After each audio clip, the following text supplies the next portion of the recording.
नहीं, चुनौती तो मुझे लगता है कि जेडीयू, बीजेपी और चिराग जी के लिए भी बहुत बड़ी थी। लोकसभा चुनाव में यही लोग कहा करते थे कि 400 पार जाएंगे।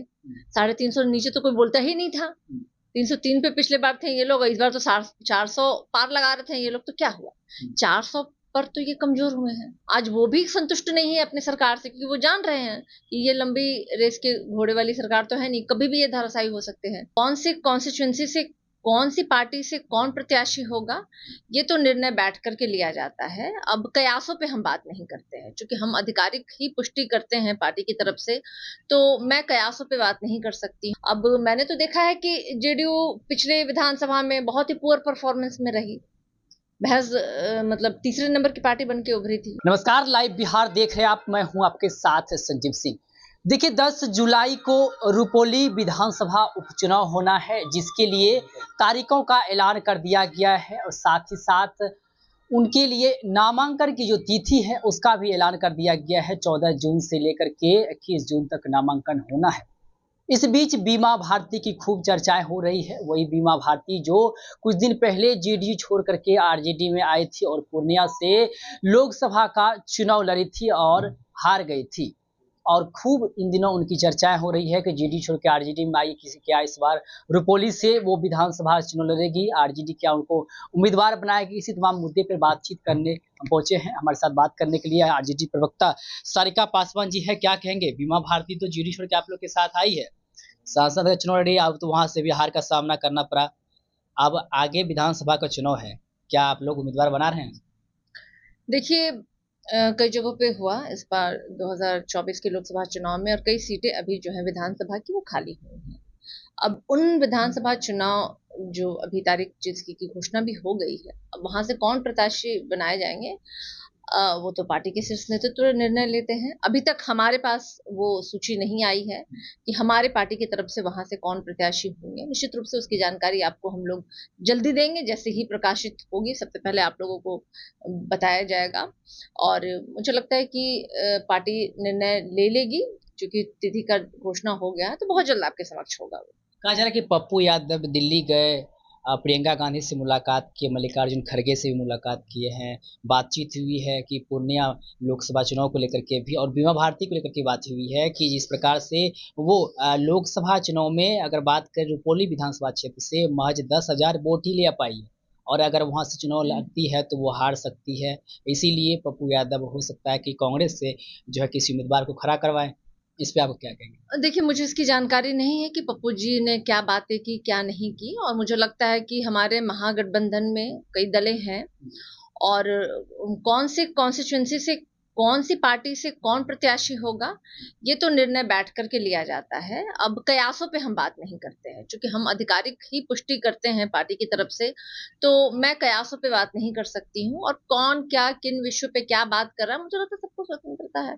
मिल बैठ करके लोग तो तरह तरह की बातें करते हैं ना, लेकिन सही मायने में, क्योंकि खबर जो होती है वो पुख्ता होनी चाहिए, आधिकारिक होनी चाहिए, और मेरे पास अभी इसकी कोई जानकारी नहीं है। बीमा भारती वहां से चुनाव जीती, जेडीयू छोड़ के आरजेडी में आई है। अगर वो चुनाव लड़ती है तो कितनी चुनौती इस बार हो, क्योंकि वो सीट तो जेडीयू जीते हुए थे और बीमा भारती जेडीयू की प्रत्याशी थी, लेकिन अब अगर आरजेडी में आई है तो आरजेडी के लिए कितना मुश्किल होगा वहां जीतना?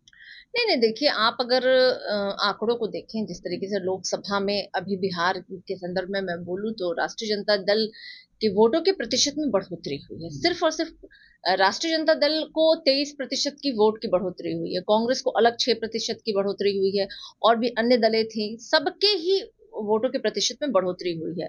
और हमारे विपक्षी जो हैं, जो हमारे ऑपोजिशन में जो पार्टियां हैं, उनके वोटों में कटौती हुई है। तो आप समझ सकते हैं कि ये कह देना कि हमें फायदा होगा, किसे नुकसान होगा। अरे, जनता जनार्दन जो है वो अपने प्रतिनिधि को चुनती है, और बीमा भारती जी तो वहां से विधायक भी रही हैं वो, और कई दफा रही हैं वो वहां पे। अब आने वाले समय में ये निर्णय लिया जाएगा कि वहां से कौन होंगे, किस पार्टी से कौन लड़ेंगे, तो वो आपको जानकारी दी जाएगी। लेकिन जेडीयू वाले बोल रहे हैं बीमा भारती वहां पे प्रत्याशी थी, लेकिन जीती जेडीयू थी, जेडीयू के बलबूते वो चुनाव जीती थी, इसलिए बीमा भारती कहीं भी जाए उससे कोई फर्क नहीं पड़ने वाला, वो सीट जेडीयू ही जीतेंगे। देखिए, हर बार के चुनाव में हर बार ऐसा होता है कि जेडीयू की सीटें जो होती हैं वो कोई और पार्टी जीत लेती है ना। तो ये फेरबदल तो होता रहता है, और हर एक व्यक्ति की भी अपनी कुछ ना कुछ उस कॉन्स्टिट्यूंसी से जुड़े हुए वोट के होती हैं, उन पे उनका प्रभाव होता है। तो अब कौन प्रभावशाली है, कौन नहीं है, कौन पार्टी क्या दावा करे, मैं उन विषयों पे नहीं जाना चाहती हूँ। अब मैंने तो देखा है कि जेडीयू पिछले विधानसभा में बहुत ही पुअर परफॉर्मेंस में रही। महज़ मतलब तीसरे नंबर की पार्टी बन के उभरी थी। चिराग तो पासवान उसके विरोध में थे ना। रुपौली से भी बात करें तो चिराग पासवान की पार्टी की तरफ से शंकर सिंह उम्मीदवार थे, जो अच्छा खासा वोट लाए थे उस वक्त, लेकिन अब तो दोनों साथ आ गए हैं। अब तो और चुनौती बड़ी होगी। नहीं, नहीं, चुनौती तो मुझे लगता है कि जेडीयू, बीजेपी और चिराग जी के लिए भी बहुत बड़ी थी। लोकसभा चुनाव में यही लोग कहा करते थे कि 400 पार जाएँगे। 350 नीचे तो कोई बोलता ही नहीं था। 303 पे पिछले बार थे ये लोग, इस बार तो 400 पार लगा रहे थे ये लोग, तो क्या हुआ? 400 पर तो ये कमज़ोर हुए हैं। आप देख लीजिए जिस तरीके से केंद्र में आज सरकार बनी है, वो किस स्थिति में है। आज वो भी संतुष्ट नहीं है अपनी सरकार से, क्योंकि वो जान रहे हैं कि ये लंबी रेस के घोड़े वाली सरकार तो है नहीं, कभी भी ये धराशायी हो सकते हैं। तो आने वाले समय में बताएगा कि कौन कितना और कितना मजबूत है और कौन सक्षम है। बहुत बहुत धन्यवाद। तुम्हारे साथ बात करते सारिका पासवान, जिन्होंने साफ तौर पे कह दिए हैं कि आने वाले समय में पता चलेगा कि कौन कितने मजबूत है। आपको बता दें कि 2020 में जब विधानसभा का चुनाव हुआ था, बीमा भारती जेडीयू से वहाँ पे प्रत्याशी थी।